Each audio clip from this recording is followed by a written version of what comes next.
కర్నూలు జిల్లాలో ఎండలు మండిపోతున్నాయి. వేడిగాలులతో ప్రజలు అల్లాడిపోతున్నారు. ఉదయం నుంచే భానుడు భగభగమంటున్నాడు. దీంతో ప్రజలు తీవ్ర అవస్థలు పడుతున్నారు. ఉదయం 11 గంటలకే రోడ్లన్నీ నిర్మానుష్యంగా మారుతున్నాయి. సాధారణం కంటే గరిష్టంగా ఉష్ణోగ్రతలు నమోదవుతూ ఉండడంతో బయటకు రావడానికి ప్రజలు భయపడుతున్నారు. రాత్రుల్లో కూడా వేడిగాలులు వీస్తూ ఉండడంతో ఉక్కపోతతో సతమతమవుతున్నారు. ఇళ్లలో ఉండలేక అటు బయటకు వెళ్లలేక అవస్థలు పడుతున్నారు. ఎండల తీవ్రతపై మరింత సమాచారాన్ని మా కర్నూలు ప్రతినిధి ధరణి కిషోర్ అందిస్తారు. కర్నూలు జిల్లాలో భానుడు తన ప్రతాపం చూపిస్తున్నాడు. ఉదయం 8 గంటల నుంచే ఎండ తీవ్రతకు జనాలు అల్లాడిపోతున్న పరిస్థితి ఉంది. మొత్తంగా చూసుకున్నట్లయితే 11 గంటల ప్రాంతానికంతా కూడా రోడ్లన్నీ నిర్మానుష్యంగా మారుతున్నాయి. ఎక్కువగా వేడి ఉండటం, దానికి తోడుగా వేడి గాలులు వీస్తుండటంతో ఒక్కసారిగా ఈ యొక్క ప్రజలందరూ కూడా అల్లాడిపోతున్న పరిస్థితి ఉంది. ఇంట్లో ఉంటే ఒక్కపోత, బయటికి వస్తే వేడిమి తాపానికి ప్రజలు అల్లాడిపోతున్నారు. కర్నూలులో ఈ ఎండ వేడిమి ఎలా ఉంది, దాని ప్రభావం ఎలా ఉంటుంది, ప్రజలు ఏ విధంగా ఎదుర్కొంటున్నారన్న అంశాల మీద కొంతమంది ప్రజలను అడిగి తెలుసుకునే ప్రయత్నం చేద్దాం.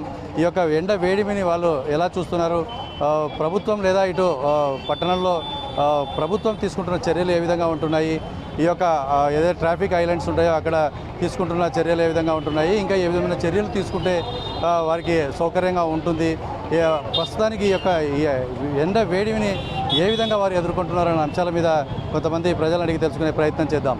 కర్నూలులో 42 దాటింది. చాలా తీవ్రంగా ఉంది. కర్నూలులో నీటి ఎద్దడి అట్లే ఉంది.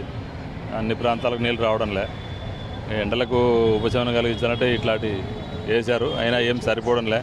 కర్నూలులో అయితే ట్రాఫిక్ ఐలాండ్ చాలా ఉన్నాయి, కానీ కొన్ని చోట్ల వేశారు, కొన్ని చోట్ల ఆచ్ఛాదనం వేయలే. కాబట్టి ఇంకా ప్రయాణికులు మున్సిపాలిటీ వాళ్ళు ముందుకు వచ్చి సాయం చేయాల్సిన అవసరం ఉంది.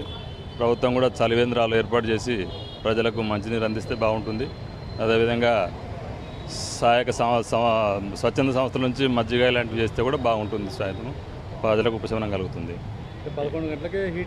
11 గంటల నుంచి సాయంత్రం 7, 8 అయినా కూడా హీట్ వేవ్స్ వస్తూనే ఉన్నాయి. ఇంకా అది ప్రజలు కూడా గమనించి ఎవరంతా వాళ్ళు స్వీయ నియంత్రణ చేసుకుంటే బాగుంటుంది. ఎండలు అయితే తీవ్రంగానే ఉన్నాయి సార్. బాగా ఎలా ఎదుర్కొంటున్నారు, ఈసారి ఎలా ఉన్నాయి సార్? ఎందుకంటే ఈ రోజు నుంచి మాకు హాలిడే స్టార్ట్ అయినాయి. ఐఎమ్ ఏ టీచర్, సో నిన్నటి వరకు బాగా ప్రాబ్లం ఫేస్ చేసినాము. స్కూళ్ళల్లో అంటే పర్లేదు, ఫ్యాన్లు అలా ఉన్నా, కరెంటు ప్రాబ్లం ఉంది కాస్త. అదర్వైజ్ నో ప్రాబ్లం స్కూల్లో ఉన్నంతసేపు.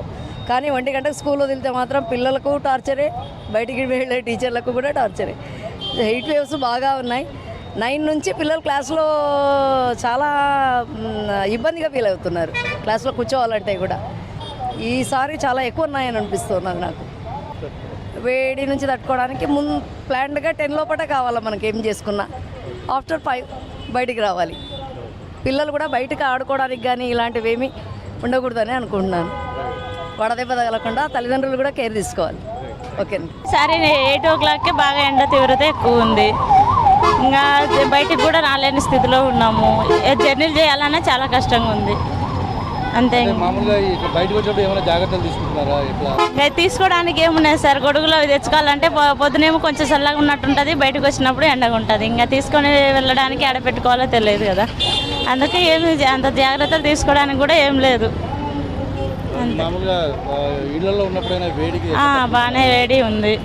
ఇంకా ఏముంది, అలానే అడ్జస్ట్ కావాలి కదా. అంటే మామూలుగా ప్రతి సంవత్సరం ఈ టైంకి ఇంత వేడి ఉండేదా? ప్రతి సంవత్సరం ఇంత లేదు, ఈసారి ఎక్కువ అనిపిస్తుంది.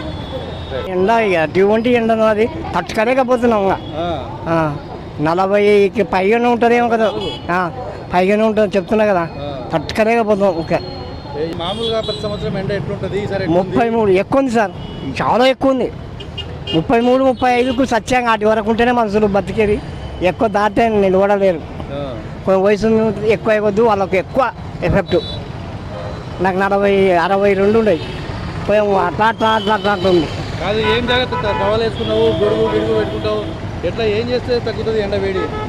అది ఏం చేయను సార్, అది పెద్ద నాకు ఏమి ఎప్పుడు రాలేదు, చూద్దామనే వచ్చిన ఆయనకు జరుగుతుందని వస్తా సార్. ఎండలు చాలా విపరీతంగా ఉన్నాయి కాబట్టి దీనికి ఓజోన్ పొర ఎండలు విపరీతం అవడం, చెట్లు అవి నరికివేయడం వలన ఓజోన్ పొర దెబ్బతిని డైరెక్ట్గా ప్రతి ఏటా ఎండలు వాతావరణం పెరుగుతూనే ఉంది కానీ తగ్గడం లేదు.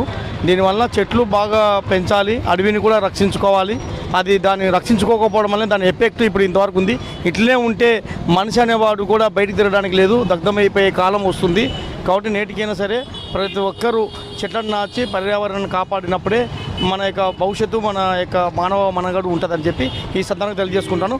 అందులో భాగంగానే ప్రభుత్వం కూడా ఈ ఎండలకు అక్కడ ఉన్నప్పుడు మన మున్సిపల్ కార్పొరేషన్ వాళ్ళు ఇవి టెంట్లు వేసారు, కానీ అవి లేవు. కానీ వాటర్ ఇంతమందికి వాటర్ పెడుతుండ్రి, చలివేంద్రాలు పెడుతుండ్రి, మజ్జిగ పోస్తుండ్రి, ఇవల్ల లేకుండా పోతుంది. కాబట్టి ప్రయాణికులు చాలా ఇబ్బంది అవుతున్నారు. వికలాంగులు, వృద్ధులు, అక్కడ నుంచి ప్రయాణికులు, కూలి పనులు చేసుకునే వాళ్ళు చాలామంది సఫర్ అవుతున్నారు. సెంటర్లలో ఇక్కడ ఆర్ఎస్ రోడ్ అయితేనేమి, ఇక్కడ నుంచి మనం బిర్లా గేట్ దగ్గర అయితేనేమి, ఈ కలెక్టర్ ఆఫీస్ అయితేనేమి, జనరల్ హాస్పిటల్ దగ్గర వస్తువులకి అయితేనేమి, ఈ విధంగా సి క్యాంప్ సెంటర్లు అయితేనేమి, అక్కడ నంద్యాల చెక్ పోస్ట్ ప్రాంతం అయితేనేమి, బస్టాండ్ దగ్గర అయితేనేమి, ఇన్ని ప్రాంతాల్లో కర్నూలుకు ముఖదారమైనటువంటి రాయలసీమ ముఖదారమైనటువంటి కర్నూలు.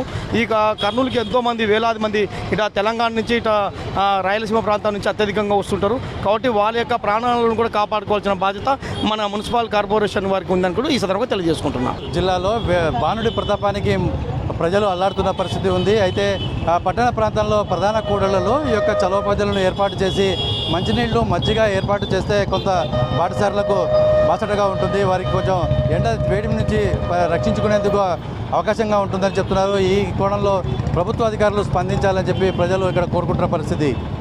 వీడియో జర్నలిస్ట్తో కలిసి ధరణి కిషోర్, ఐ న్యూస్, కర్నూలు నుంచి.